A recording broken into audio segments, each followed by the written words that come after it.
Master found it hard. Hi guys. Master got nope, I got it over my legs. There we go.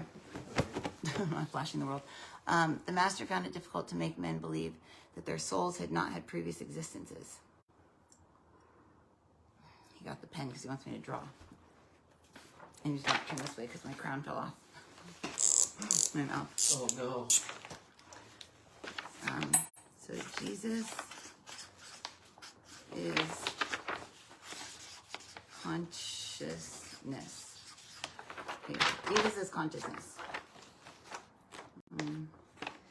Souls are essences.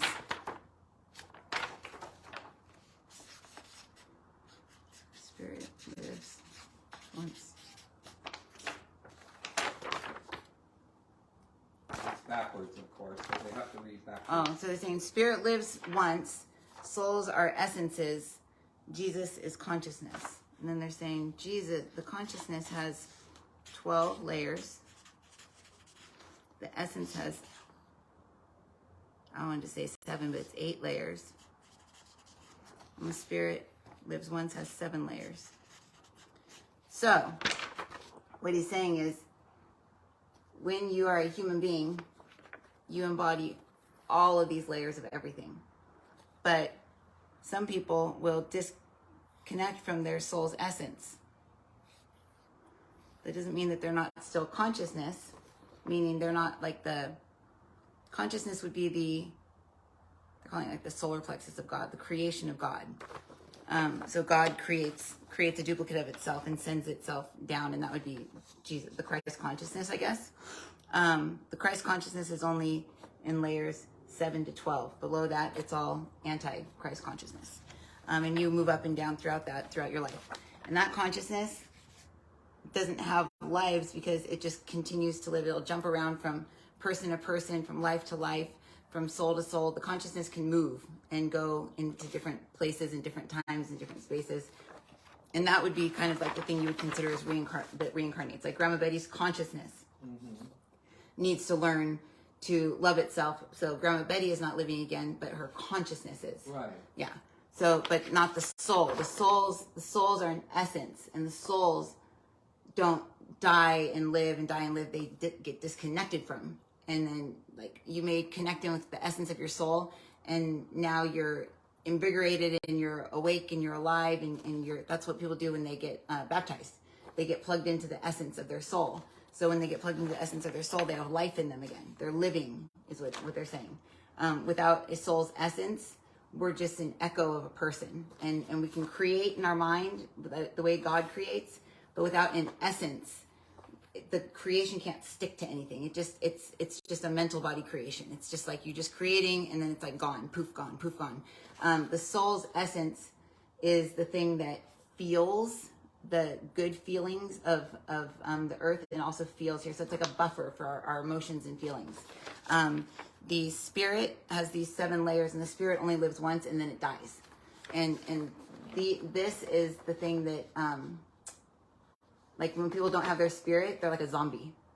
They're like dead inside. They have no spirit. Their spirit would be the spirit of the Father, right? The spirit is the spirit of the earth. So the earth spits out a spirit when we're born. Oh. The soul is more of like the essence from the Father. Yeah, the Father spits out like an essence almost. And then this consciousness is also from the Father. So it's like the Father's heart and the Father's mind are these two. And then this would be more like the mother. It gives life. It gives life. It gives this is all we are before age 7. We're just a spirit. We're just spirit. And we don't really have this soul essence. I guess it's the word dies. It just doesn't seem to me that anything dies. Yeah. Well, everything just changes form. But the spirit is more like electricity that comes from the earth. And this is what the dark side wants. The dark side wants the kids' electricity. The dark side wants people's spirits. So they want to dredge you back into your past to think about before you're age 6 or 7, because then you get access to your spirit again, and then they can draw that energy from it. So it's just pure energy. It's just energy. Spirit is energy, and like life force energy, and that's like spirit, the whole huge spirit.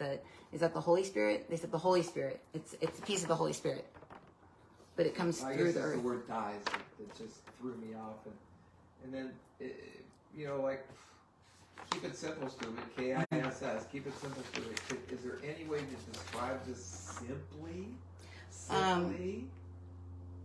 People who are religious are trying to teach this consciousness how to behave itself, because this consciousness has fallen down into a reality, into this soul essence that the mother and the father create for us, this little path or this trail or this tool that they give us. They give us a spirit, they give us the path to live on, and then our consciousness goes down, and then that's obviously Christ is in charge of teaching us how to raise our conscious level. So the consciousness is the thing that can get stuck down here inside of like an astral body, and it'll be an earthbound spirit.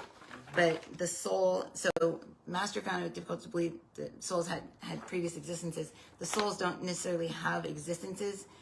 It's more like the soul's the story. The soul is the train track. The consciousness is the person inside the train, and the train is the soul again. Oh, because it's different layers. Okay. So the soul's essence is the track, the train is the soul, and then the consciousness is inside of the train riding it. But what the consciousness does is it jumps out. And it jumps out and it goes, I don't want to ride this train. I don't want to do this. I don't want to do this thing. And it gets lost. And so the key is... Soul keeps going down the track. Yep, soul keeps on going, and the consciousness is left behind. The consciousness might be able to jump back onto the train again at some other time. Yeah, on a different soul, because what they're saying is the train, look at it like a stream of energy, or a stream. They said look at it like a river. So a river has a stream. It has water going down it, and that water looks the same all the time. It looks like it's bumping over the same rocks, making the same splashes, making the same noises. But really, it's different water going, and it'll never be that water again. That water will never, ever, ever be in front of that consciousness again that's sitting there watching the stream go by. But if the consciousness jumps in the stream, it's going to kind of stay with the same water the whole way down. And so it's going to go down, and then the consciousness is going to go, oh, I don't want to be alive anymore. So it's going to jump out of the stream and then watch the stream go down and then jump back in. So it's the same stream, the same body, father of water running down the babbling brook. But the consciousness is just choosing to jump in at different times. So different personalities would be different consciousnesses, but it would also be, so just to make it a little bit more confusing, the different personalities are kind of on that boat that's floating down the river. So the boat there would be kind of like Earth. And we're on Earth, and we're floating down this path, and that's why the spirit's from Earth, because we are born through Earth. We go back to Earth. That's the spirit. But our consciousness goes on and goes. Are they saying that there's a possibility that my personality, my consciousness, when I move on, I can choose to move away from the soul I have and go into a different soul? Yes. Well, your consciousness can, yes. I mean, if you choose to identify as your soul, then you're literally you're like, I'm the boat. Oh. I'm the boat, and other people's consciousnesses can jump inside of me, but I'm the boat.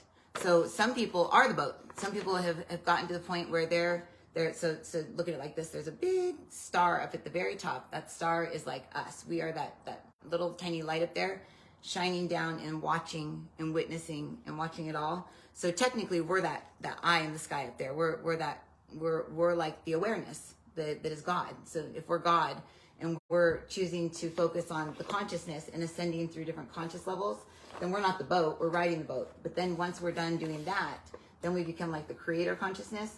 We become the boat, and now we're housing all these different consciousnesses that come in, and we're getting to experience life through all of their eyes, because they're all just coming in to ride our boat, to ride our creation, to ride our world. And then we never really become the spirit, because the spirit, I guess we do become the spirit. We become the spirit when we're not alive. Interesting. Because the spirit is Earth, or whatever planet we're choosing to incarnate on. But right now we're in Earth. So we have an Earth spirit. And that's just like a little, it's like a spark. It's like a sparkler. But yeah, the eye in the sky up there, our real selves, the true us that's not incarnated, is up there just watching the whole thing. And it's where we choose. So yes, you have a big Joe up there, and that would be your oversoul.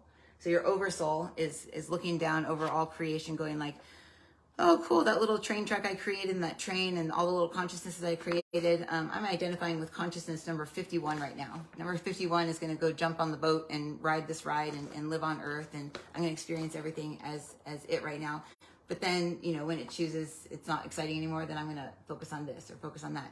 So we're saying the I am, if you're aligned with your I am, then you're aligning with your God, your oversoul, the soul, you're aligning with everything all the way down. So you can pretty much create your own reality when you're aligning with all that, because then they're saying the human being has the ability to embody all the dimensions of reality.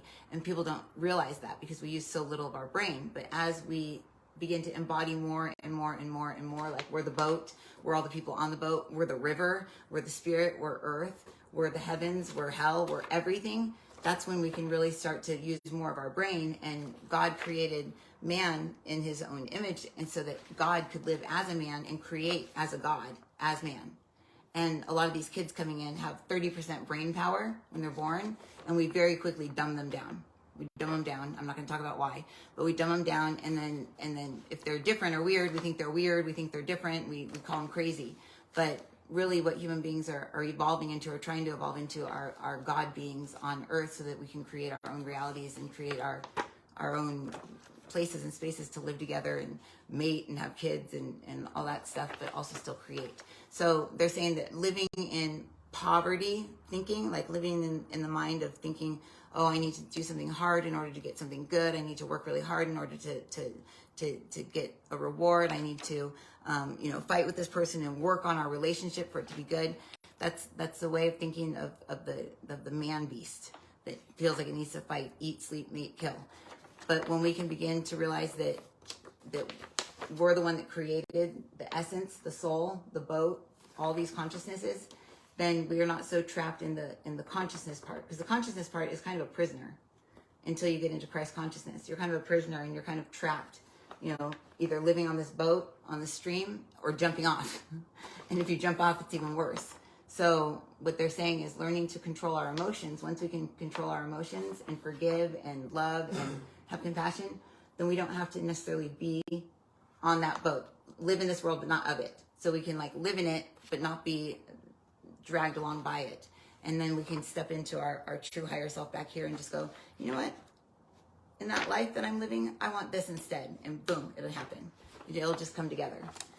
Because they're saying, just to get even more confusing, the soul is just an illusion.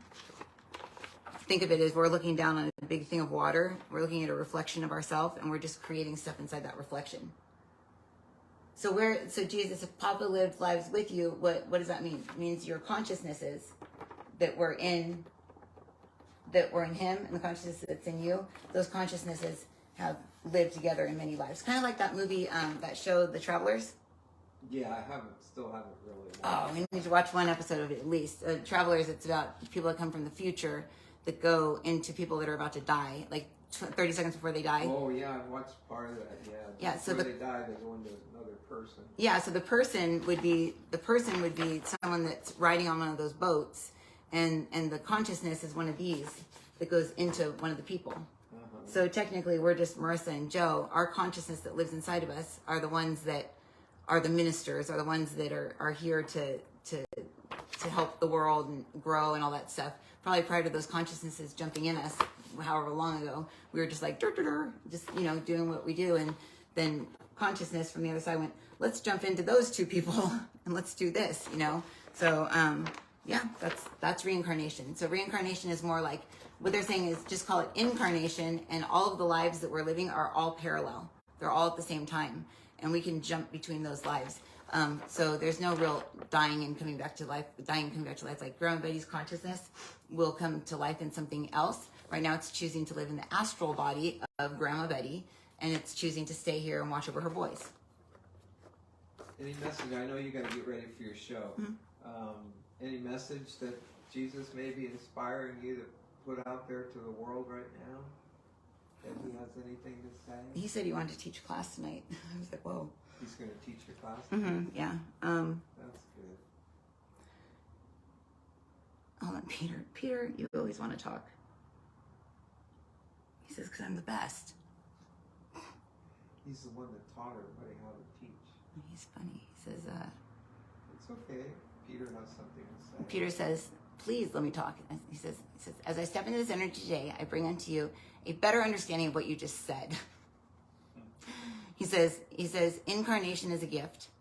He says, many beings that have quote unquote died, as you say, Joe, their bodies have died. They identify with the dead body and they think that they are dead. When really we are always living. We are always alive. No matter what, we're always alive. So long as we have a spirit connected to the consciousness in which we are alive. We may not have a path, and we may not have an essence in which we are riding upon at that time, but that does not mean that we are dead. Many people feel as if they're dead right now. And what we'd like to say is bring life into yourself. Ask for your spirit to be ignited within you. Ask for your soul's essence to be connected to your mind, to your brain, to your human vessel. Ask that your body be cleared, be purified of all of the negative thoughts and emotions and feelings that you have pent up.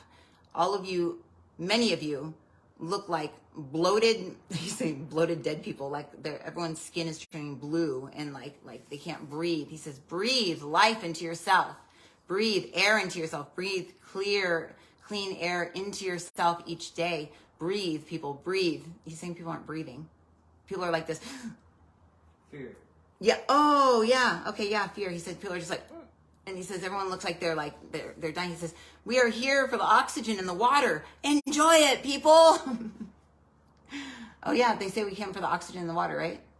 Yeah. He says enjoy it. Enjoy the water. Enjoy the air. Breathe life into yourself each day. Ask, even if you don't believe in God, if you don't believe in us, if you don't believe in these two here, he says, believe in yourself. Believe that there's something that makes you breathe in air and there's something that makes you spit it back out.